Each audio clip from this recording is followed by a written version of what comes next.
This was my league starter and did not disappoint me at all. You can scale pretty easily to the late game and be tanky at the same time. You can easily farm tier 16 empowered legion and expedition as well. What's up guys, Pidget here. Let's see what things we got on the damage side. Our skill choice is Toxic Rain. Firing a projectile with your bow and where it lands you create a spark pod and this will start dealing chaos damage over time in an area and they can overlap with each other. This league we got a huge buff as well, but we lost the increased area quality from the gem, so we need a new way to reach the 39% increased area threshold. I saw others using increased area searing exact helmet implicits, but I think it's best to give up the 15% or more despair curse effect, so I came up with a simple and elegant solution. Swap out one of the medium cluster javel and you lose only 1% damage for each change, 10% area effect, area damage and 8% life. Sounds good to me. So we get the 39 increased area effect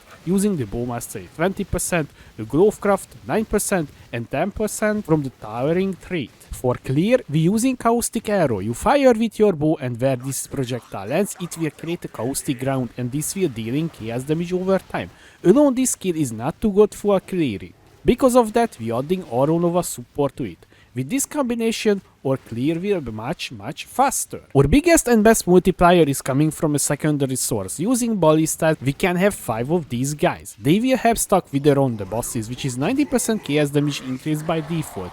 Also we get an Ascendancy node that will increase the wither effect and also give us chance to inflict wither. Other really big damage increase is the skill effect duration, because the pods will stay longer in fights and deal damage for longer duration. We can reserve all of our mana, because the build using Eldritch Battery. With that we will spend our energy shield just like we have mana, but we can use our skills more freely because we don't have to worry about the mana. You need at least 400 energy shield, because I think this is a good breakpoint for the Divine Blessing setup, and even after you use Divine Blessing, you have enough energy shield to spam Toxic Rain and still don't run out the energy shield. We have access to charms, because we choose Wildwood Primalist as our secondary Ascendancy. We can fulfill our needs. I'm using 2 spell suppression charm and the mana reservation charm, so we don't have to use Enlighten. Also, I have to tell you the damage you see in the footage is not reflecting the real damage, because I was using the clear setup, not the single target setup. I will tell you more about this later in the video. This is also why you don't see Uber bosses right now.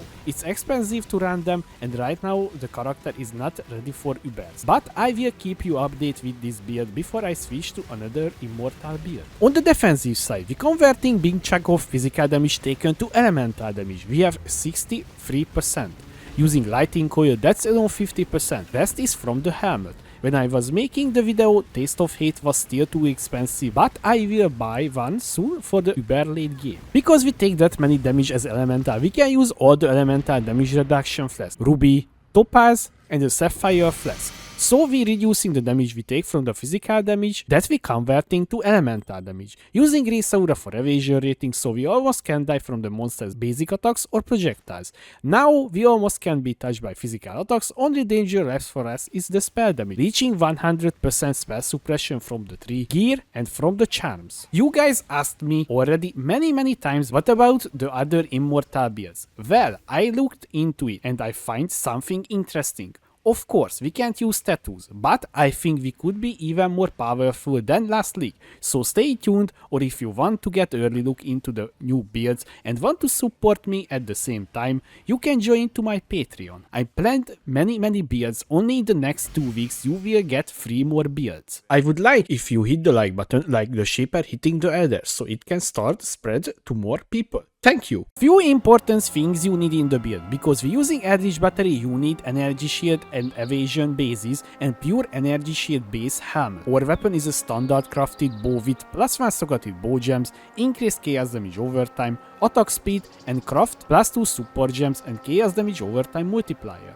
On the keyword, life and damage over time multi with attack skills and damage with bows. For now we're using penetrating keyword because I'm also using caustic arrow for clear. That's why I said this is not optimal setup for single target. The amulet is also a crafted one. Just buy one amulet with chaos resistance fracture and press reforge chaos with harvest till you hit the damage over time and +1 to all chaos skill gem.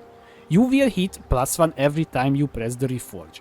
If you have open prefix, craft life and you done. Our anointment is for now acrimony. On the gloves, high life, chaos resistance and attack speed.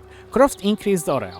Suppression and chaos damage over time multiplier as our implicits. On the boots, suppression, movement speed, craft avoid elemental elements, as implicits avoid elemental elements and actions. On the helmet, life and big energy shield roll for the Eldritch battery. Craft fist damage taken as fire, for implicits physical damage taken as cold or lightning, and despair curse effectiveness.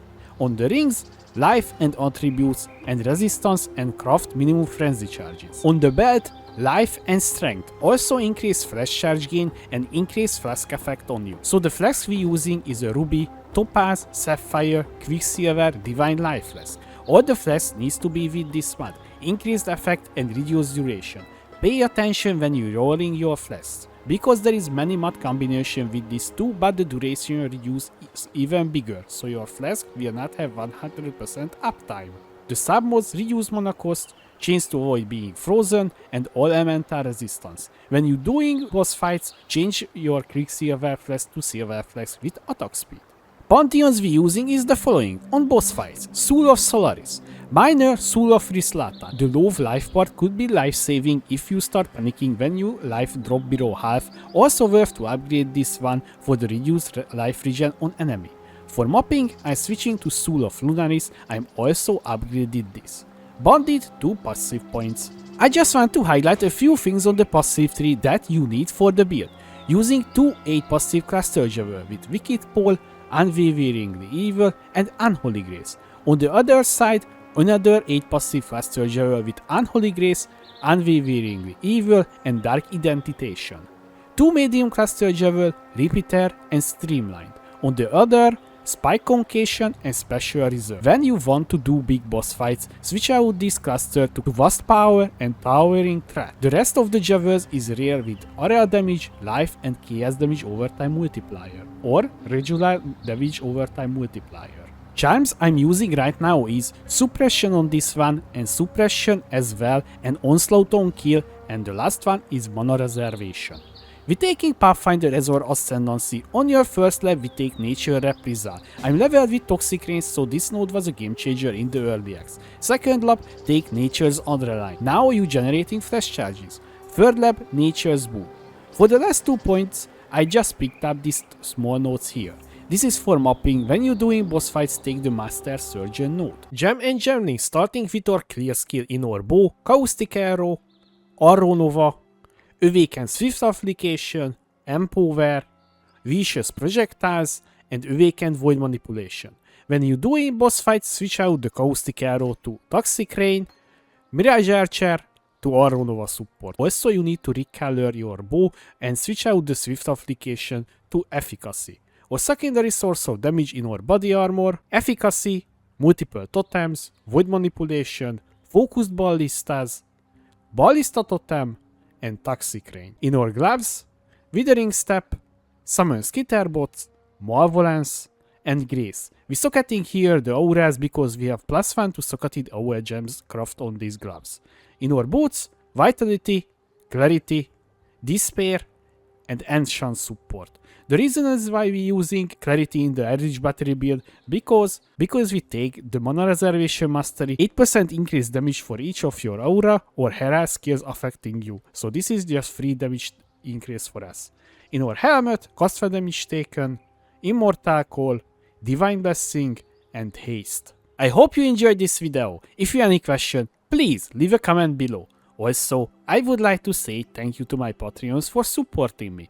Thanks again guys. Thanks for watching, I was Bridget, see you next time.